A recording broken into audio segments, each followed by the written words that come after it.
Hi, welcome to my home. Come on inside. I am Drew Edward Hunter, originally from Shreveport, Louisiana.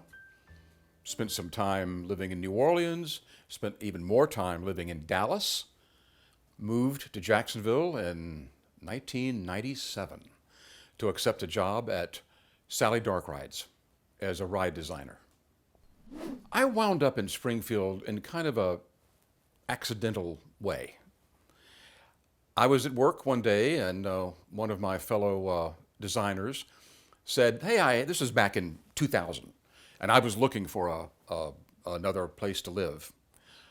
And he said, "Hey, I understand that there's a place called Springfield where there's a lot of old homes, and they're trying to get people to buy homes there to restore." And he was a restorer. He did some house restoring and this and that and the other. So I said, "Let's go up and drive around." So I'd never been to Springfield. I had been down State and Union Streets, but never above there. So we got in the car and went up, and we drove in the neighborhood. I didn't know where I was. And we drove down Laura Street.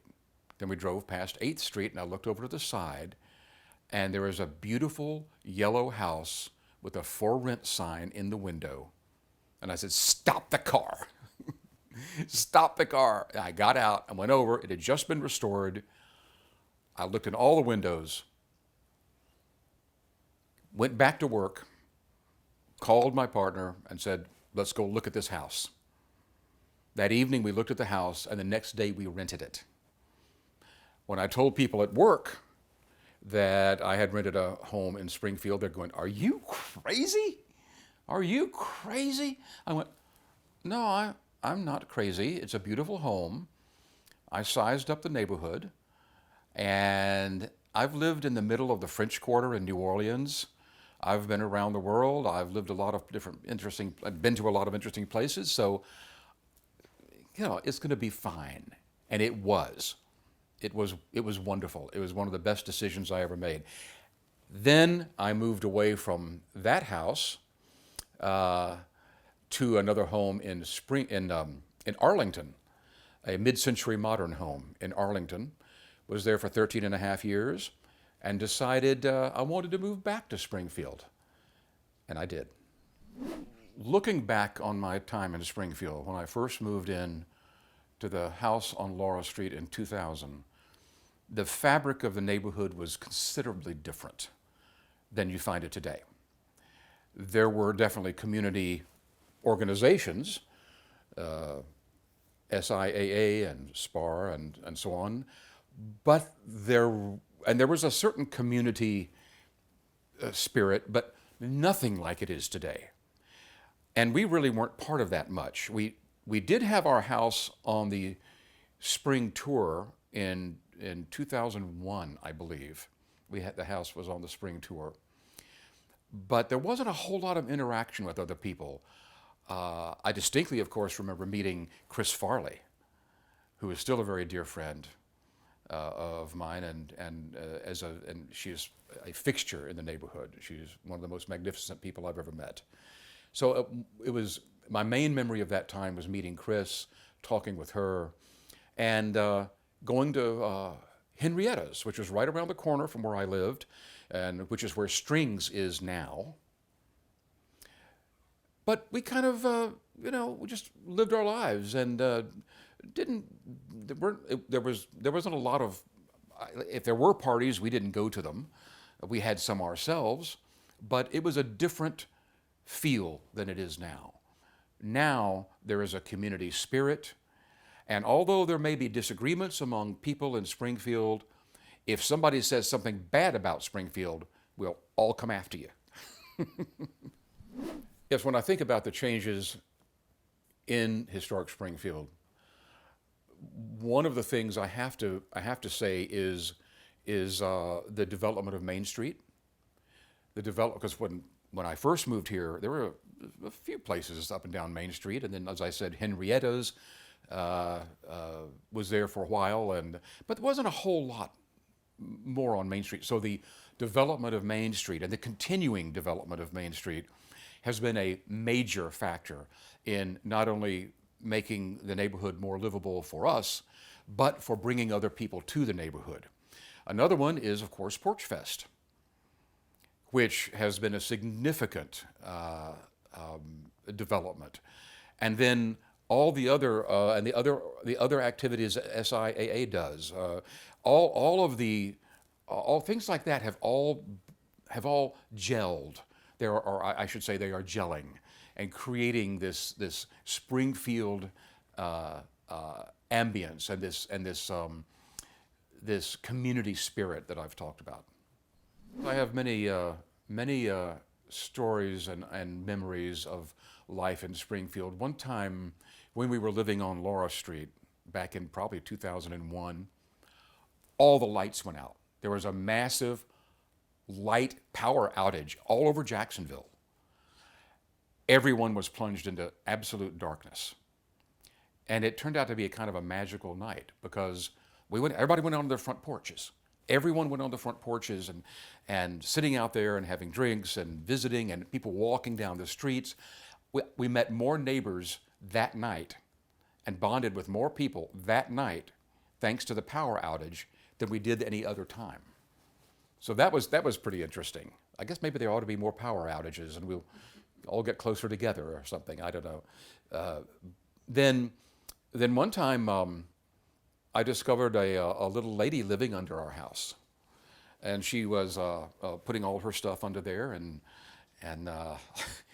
I went out and I said, "Excuse me, ma'am, but it's not safe for you to be living under here." And so she got her stuff and moved away. I don't know where she went. I felt so sorry for her, but before I knew it, she was gone. Never saw her again. And then I raised a little family of kittens, of two of which I eventually adopted and had for many, many years. And that was significant because if you know Drew, you know that I love my cats. There are so many people in Springfield that I will always remember. Of course, Michael Troutman and his legacy here. All the things he has done for this community and continues to do. My good friend Chrissy Cudd lives right down the street from me now.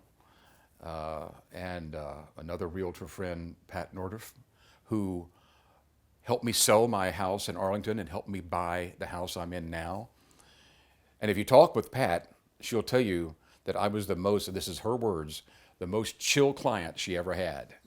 Now, maybe it wasn't chilling inside, but we took whatever bumps we got, whatever bumps in the road, trying to sell the house and buy the house in stride, and we bonded and became really, really good friends. How I wound up in the Druseum is a kind of interesting tale, because when I decided to move from my house in Arlington, and I'd been there for 13 and a half years, I didn't have to move. I wanted to move. I needed to make a change. And I wanted to come back to Springfield because Springfield had really blossomed since I had lived here the first time. Plus, I'm 4 minutes from work. So that's convenient. And I didn't have to go across the Matthews Bridge every day, twice. So I began looking, and I looked for, 3.5 years. I looked at so many houses. No one thought I was going to ever really buy one. They go, "Oh, Drew's looking at houses. He does this kind of professionally. He goes out and looks at houses." And I knew that when I saw it, I would know it. And I had a couple of requirements for the house. One was a beautiful front porch. 2 was a garage, which are scarce in Springfield. 3 was a statement staircase. I wanted to walk in the front door and go, "Wow, now that's a cool staircase." I didn't want a utilitarian staircase or one just kind of set off to the side that just happens. That's how you get upstairs. I wanted something that says, "Walk up me." I wanted something that commanded the room. That if I had to go upstairs every day, upstairs and downstairs, I wanted to have a good time doing it. So having a really cool staircase would help that. And so that was a couple of the things that were criteria for me. So on the holiday home tour, maybe 2012 or 13. I'm not sure which year. I had been to all the homes, but this home was on the tour. And Carolyn and Joseph Melinda owned this home. And it was late in the evening. I came in on the Saturday night. No one was really around except them. And I just wandered through the house. Now, Joseph and Carolyn had a lot of stuff in their house. And it was like I had x-ray vision. And I went, wow, I like the location. I like the style of the house. It's currently the vogue to have very open spaces, which is lovely. A lot of people love that, and I understand that. But I wanted a house with a lot of little rooms that I could do all kinds of interesting things to and theme, because that's what I do. And this house spoke to me that night. I walked down the staircase and saw Mr. Melinda sitting down there, and I said, "Are you the owner?" He went, "Yes." I introduced myself, and before I knew it, it popped out of my mouth, "If you ever decide to sell this house, let me know." He went, "Well, we don't have any plans of selling the house." And I said, I'll wait. And I waited. And a couple of years later, they decided to sell the house. And after several months, we eventually worked out a deal. And I moved in here on March 2nd, 2016, and love it.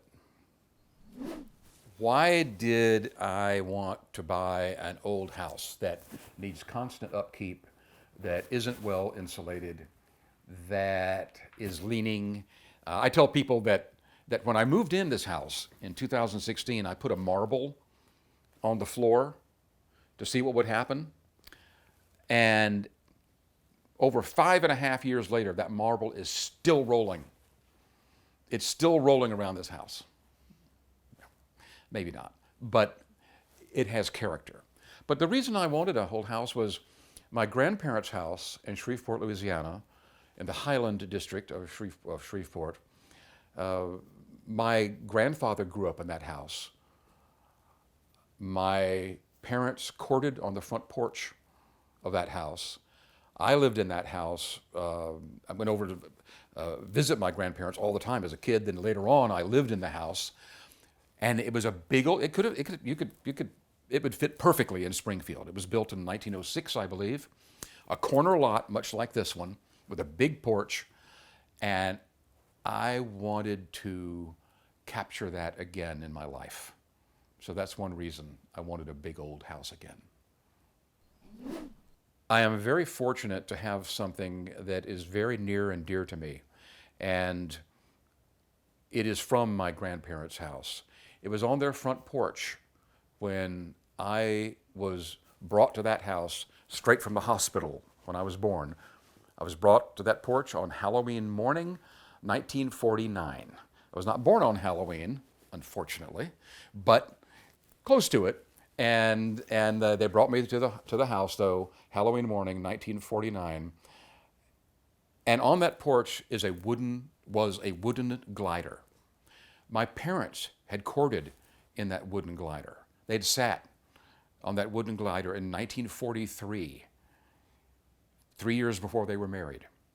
How long that glider had been on the porch, I don't know. It may have been there since the 20s. I don't remember. I don't know how old that glider is. After my grandparents' house was sold, my parents kept the glider, and it was behind their house in Shreveport since 1987. And just recently, after my parents both have passed away, I brought the glider here, and it's now on my front porch. Of all things in my parents' house and of my family, that is the thing that I think, most proud and is one of my most cherished items. When I talk with people about Springfield, there are several things that I really always like them to know. And one thing that I write very often on Facebook posts and this and that and the other is that historic Springfield is probably the most interesting, unique, and diverse neighborhood in all of Jacksonville. And it is. There's people from all walks of life, all social statuses, and all incomes, and it is an interesting melting pot of fabulous people and really interesting people. And one of the things I always tell them is it's good to be part of something developing. I'm not moving into some pre-planned neighborhood that's all orchestrated. We're moving into something that has been growing and changing and altering and morphing for decades and decades and decades and decades. And the history here is all here for us to be discovered. And being part of that, I tell people, being part of that change, even just a small part of that change of the whole fabric of the transformation of this neighborhood into what it has become, has been a real blessing and a real thrill. So when I talk about Springfield, I talk that it is a changing community, but then it always has been. And how cool it is for so many of us who have dedicated our lives, or parts of our lives anyway, to being part of this neighborhood, to be part of that fabric and part of the change. Springfield's future. Having been here in the early 2000s and then now, one of the things I have seen is so many more young people and families moving in. And that's the future.